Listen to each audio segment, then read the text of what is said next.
మహిళా లోకానికి స్వాగతము. అందరికీ నమస్కారం అండి. మనము నిన్నటి నుండి ద్రౌపదీదేవి, సత్యభామ ముచ్చట్లు తెలుసుకుంటున్నాము. సత్యభామ ద్రౌపదిని అడుగుతుంది. ఏమని అంటే, నేను ఒక్క భర్తను చూసుకోవడమే నాకు ఇబ్బంది అవుతుంది. నేను చెప్తే వినడు. ఎలా నువ్వు తట్టుకుంటున్నావు? వీళ్ళు అందరూ కూడా నువ్వు చెప్పినట్టు వింటూ ఉన్నారు. ఎలా సాధ్యమవుతుంది అని అడిగింది. అడిగితే దానికి ద్రౌపదీదేవి చెప్పింది నిన్న కొన్ని విషయాలు. ఈరోజు ఇంకా కొన్ని విషయాలు. మరి ఇంటి పనులు ఎట్లా చేసుకుంటావు నువ్వు అని అడిగింది సత్యభామ. అంటే ఈమె చెప్తూ ఉందన్నమాట, నేను ఎటువంటి వాళ్ళు వచ్చినా కూడా, అంటే గంధర్వుడు, అందమైన వాళ్ళు, ఆభరణాలతో అలంకరింపబడిన వాళ్ళు, ధనవంతులు, చూడ్డానికి మంచి అందంగా ఉన్నవాళ్ళు, ఎటువంటి వాళ్ళు వచ్చినా కూడా నేను ఇష్టపడను. నా భర్త తప్ప నేను వేరే వాళ్ళ వైపు అసలు చూడను, వాళ్ళను ఇష్టపడను నేను అని చెప్తుంది. అంటే ఆకర్షించబడి మాట్లాడడం. ఇంటికి వస్తే ఎవరైనా వాళ్ళతో మాట్లాడుతూ ఉంటారు.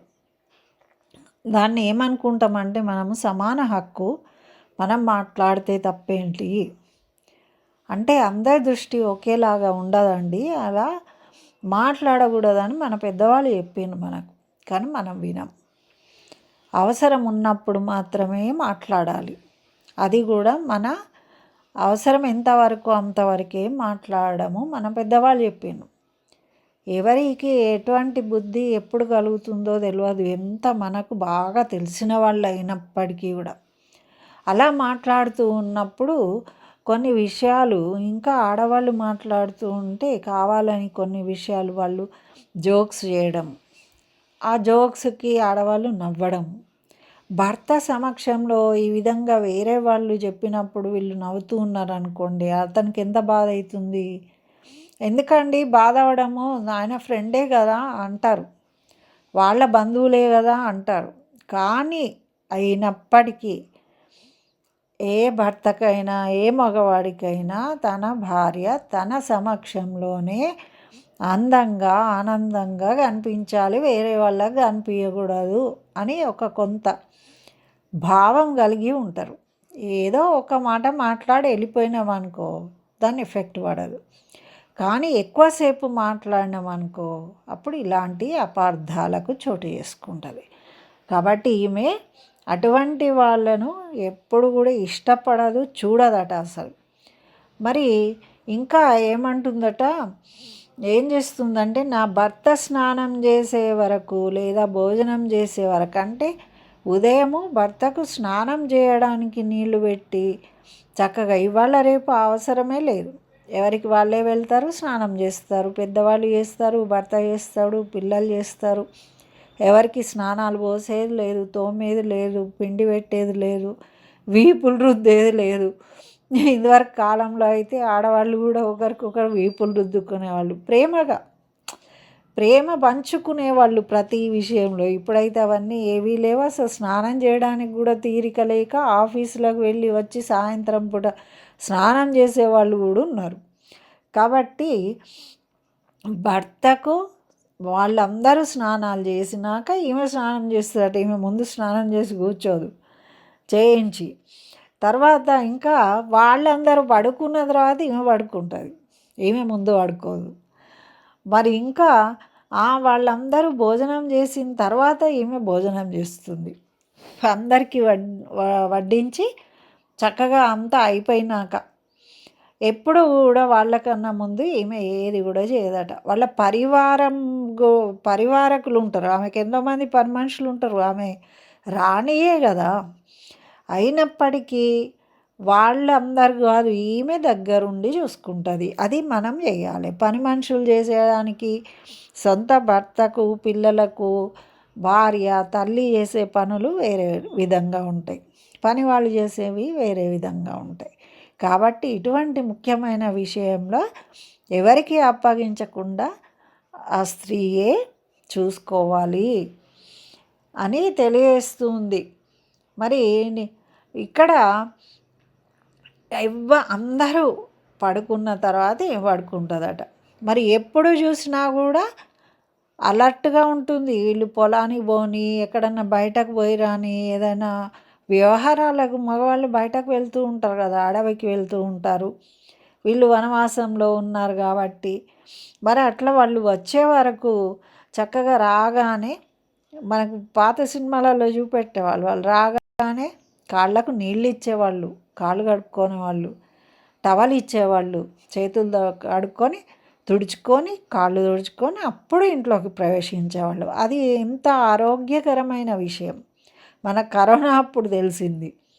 అయితే ఇవన్నీ మనం ఇట్లా యాజ్ ఇట్ ఈజ్గా పాటించకపోయినా కొంత మనము వాళ్ళ పట్ల శ్రద్ధ వహించి మనమే అన్నీ చూసుకోవడం వల్ల మనకు అపార్థాలకు తావుండదు అని చెప్తూ ఉన్నారు.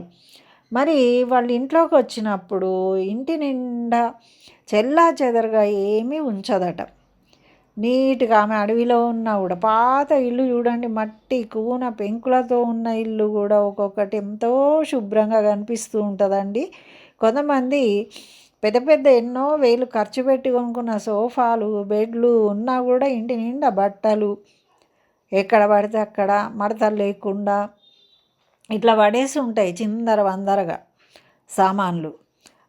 అట్లా చూడ్డానికి ఎంత అసహ్యంగా అనిపిస్తుంది. మరి ఏమే వాళ్ళు బయటకు పోయి వచ్చేసరికి ఇంట్లో ఆహ్లాదంగా ఉండే విధంగా గృహోపకరణాలన్నిటినీ చక్కగా ఆహారం తయారు చేసే విషయంలో, ఇంటిని అందంగా అలంకరించే విషయంలో అన్నిటినీ శుభ్రంగా పెడుతూ ఉంటుందట. చూడ్డానికి బాగా కనబడేటట్టు. విసుగు పాపం పై వస్తారు వాళ్ళు, ఏదో కావాలని ఇట్లా ముట్టుకొని తీసేసరికి ఒకటి కింద పడుతుంది, అది పగిలిపోతుంది. వాళ్ళకి ఎంత కోపం వస్తుంది, ఇట్లా ఎందుకు పెట్టిండ్రు వాళ్ళు అని తిడతారు వాళ్ళు. ఇట్లాంటివి జరగకుండా జాగ్రత్త పడేదట ద్రౌపదీదేవి. ఇవన్నీ మన ఇళ్ళల్లో జరిగేటియేనండి. ఎంత ఓపికగా ఉంటే కదా మరి అట్లా సంసారాలు చక్కగా ఉంటాయి. మరి అట్లా మరి బియ్యాన్ని జాగ్రత్తగా ఉంచుతుందట ఈమె. చూడండి, మగవాళ్ళు అన్నం తినేటప్పుడు రాళ్ళు రాకూడదు, వెంట్రుకలు రాకూడదు. ఒకవేళ బ్రాహ్మణులు అయితే కనుక అసలు వెంట్రుక వస్తే అన్నాన్ని వర్జించాలి, అంటే వదిలేయాలి, తినకూడదు, లేచి వెళ్ళిపోవాలి, ఉపవాసం ఉండాలి ఆ రోజు వాళ్ళు. అటువంటి నియమాలు ఉన్నాయి మనకు. అట్లా రాళ్ళు తినేటప్పుడు సరిగా చూడకపోతే రాళ్ళు వస్తే అప్పుడు ఆ అన్నం తినేవాడికి ఎంత బాధగా ఉంటుంది, ఎంత కోపంగా ఉంటుంది. ఆకలి మీద ఉంటారు కదా వాళ్ళు. అట్లా చూడండి, బియ్యం దగ్గర నుంచి చక్కగా చూసుకునేదట. ఆహారాన్ని ఎక్కడ కూడా ఇబ్బంది కలగకుండా రుచికరంగా వండేదట. మరి ఈ రోజుల్లో మనం వండట్లేదు, వాళ్ళు రాణులై ఉండి కూడా వంటలు చేసి భర్తలకు పెట్టిండ్రు. కానీ ఇప్పుడు మనమేమో ఆర్డర్లు పెడుతూ ఉంటాం. అయితే ఈ విధంగా సత్యభామకు చెప్తుంది, ఇవన్నీ నేను దగ్గరుండి చేసుకుంటాను ఈ విషయాలన్నీ కూడా అని. మరి ఆమెకు ఎప్పుడు కోపం రాదా నీకు అని అడిగింది సత్యభామ. ఇవన్నీ చేస్తుంటావు, ఎప్పుడు ఈ పనులు చేస్తుంటావా, నీకు ఇంకేం లేదా అంటారు కొంతమంది. వాళ్ళది వాళ్ళు చేసుకుంటారు అని ఎక్కిస్తుంటారు కూడా. కొంచెం ఎవరైనా శ్రద్ధగా చేస్తే పనులు మీరు కూడా చేయాలి, సమాన హక్కులు అంటే. కానీ మంచిగా ఆలోచిస్తే చూడండి, ఇవాళ రేపు ఇద్దరు ఉద్యోగాలు చేసేవాళ్ళు పాపము పొద్దున్నే భార్యలకు రెస్ట్ ఉండట్లేదని చెప్పేసి పొద్దున్నే లేచి పిల్లలకు స్నానాలు పోయడం దగ్గర నుండి వంటలు కూడా హెల్ప్ చేసేవాళ్ళు ఉన్నారండి, మగవాళ్ళు కూడా. మరి అటువంటప్పుడు వీళ్ళు వాళ్ళతో చక్కగా కలిసిమెలిసి ఉండాలి కదా. కొన్ని కోపాలు వచ్చినప్పుడు ఏవైనా కూడా అట్లాంటివి రాకుండా చూసుకోవాలి. మరి కొన్ని నియమాలు మనం పాటించవలసిన అవసరం ఉంది.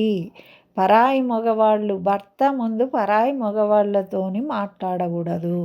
మాట్లాడినా మితంగా మాట్లాడాలి. ఎక్కువ మటుకు ఎక్కువసేపు ఎవరితోని కూడా మాట్లాడకూడదండి. అక్కడనే కాదు, బయట కూడా ఎక్కువసేపు మాట్లాడడం వల్ల ఏమవుతుంది అంటే కొంత లీనియన్స్ ఇచ్చినట్టు అవుతుంది.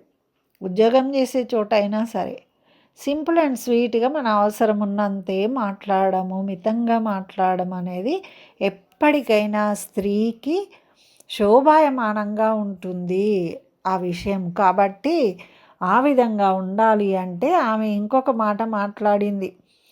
నీకెప్పుడు కోపం రాదా? వీళ్ళు ఇట్లా చేస్తూ ఉంటే నీకు చిరాకు పుట్టదా అని అడిగింది. మరి దానికి ద్రౌపదీదేవి ఏం చెప్పిందో రేపు తెలుసుకుందాము. ఆమె ఎలా దాన్ని కంట్రోల్ చేసుకున్నది అన్నది మనం రేపు తెలుసుకుందాం.